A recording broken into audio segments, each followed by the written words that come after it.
Hello everyone, finally আজকে চলে আসলাম আমার বিয়ের শপিং ব্লগ নিয়ে। আমার বিয়ে আসলে কোথা থেকে কি কি কেনা হয়েছিল তার A to Z full video থাকছে এই ভিডিওতে।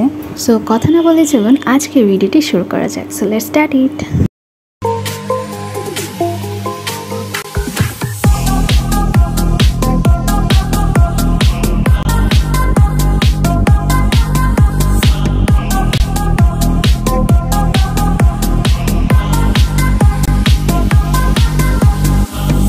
বিয়ের শপিং মানেই শুধু কেনাকাটা না, সেটা একরাশ আবেগ, একগুচ্ছ স্বপ্ন আর হাজারটা মুহূর্তকে ধরে রাখার নাম। শাড়ি আর গয়নার মাঝেই হারিয়ে যায় একটা মেয়ের পুরো শৈশব।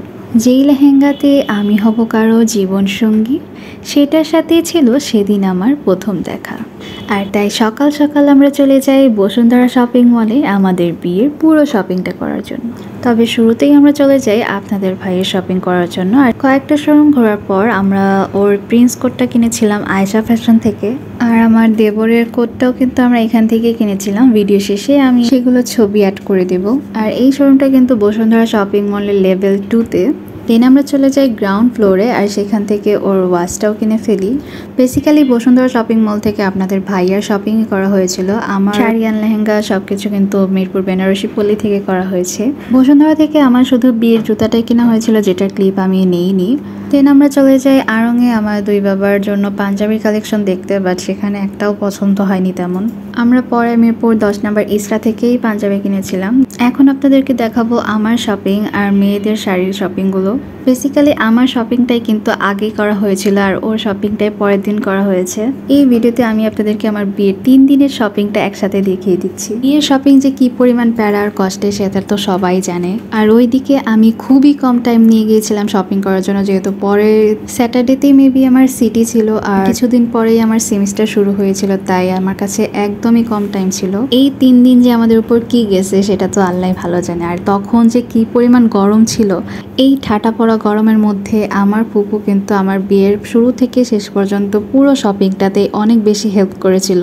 তাই আমার ছোট ফুপুকে আমি ধন্যবাদ দিয়ে একদমই ছোট করতে চাই না। আর ওইদিকে আমার ফুপাতো বোনও কিন্তু আমাকে অনেক বেশি হেল্প করেছে। বেসিক্যালি ফটোগ্রাফার ঠিক করা, পার্লার ঠিক করা, মেহেদি আর্টিস্ট ঠিক করা, বিয়ের হেয়ার স্টাইল ঠিক করা, মানে A to Z যা যা লাগে অনলাইনে সব কিছু কিন্তু আমাকে আমার বোন হেল্প করেছিল। আর এই শাড়িগুলো দেখা হচ্ছিল বেসিক্যালি গিফটের জন্য। আমরা সবাই জানি আসলে বিয়েতে কত কত শাড়ি গিফটের জন্য কেনা হয়। আমাদের গিফটের শাড়িগুলো আমরা কিনেছিলাম বেনারসি পল্লীর ঐশী আর রূপসী বেনারসি থেকে।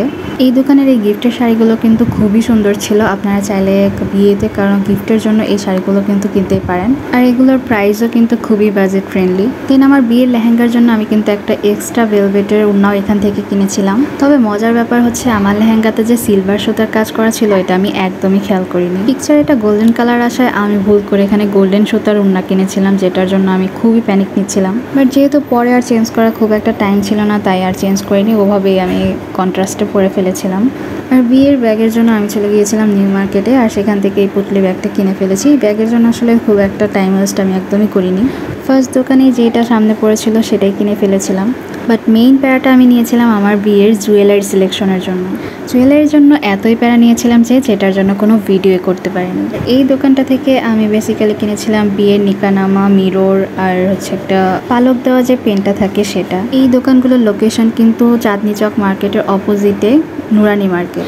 অ্যান্ড ফাইনালি এটা হচ্ছে আপনাদের ভাইয়ার প্রিন্স কোট, যেটা বসুন্ধরা শপিং মলের লেভেল 2 এর আয়েশা ফ্যাশন থেকে নেওয়া। আর এইটা ছিল আমার বিয়ের লেহেঙ্গা, যেটা কেনা হয়েছিল বেনারসি পল্লীর ঐশী বেনারসি থেকে। সো এটাই ছিল মোটামুটি আমার বিয়ের শপিং এর একটা ফুল ব্লগ। কেমন লাগলো তা অবশ্যই কমেন্ট করে জানাবেন। আর নেক্সট ডে বিয়ের আরো ব্লগ পেতে অবশ্যই আমার ফেসবুক পেজ আর ইউটিউব চ্যানেলে ফলো অ্যান্ড সাবস্ক্রাইব করে পাশে থাকবেন। So today was so far and stay tuned for my next video. আল্লাহ হাফেজ।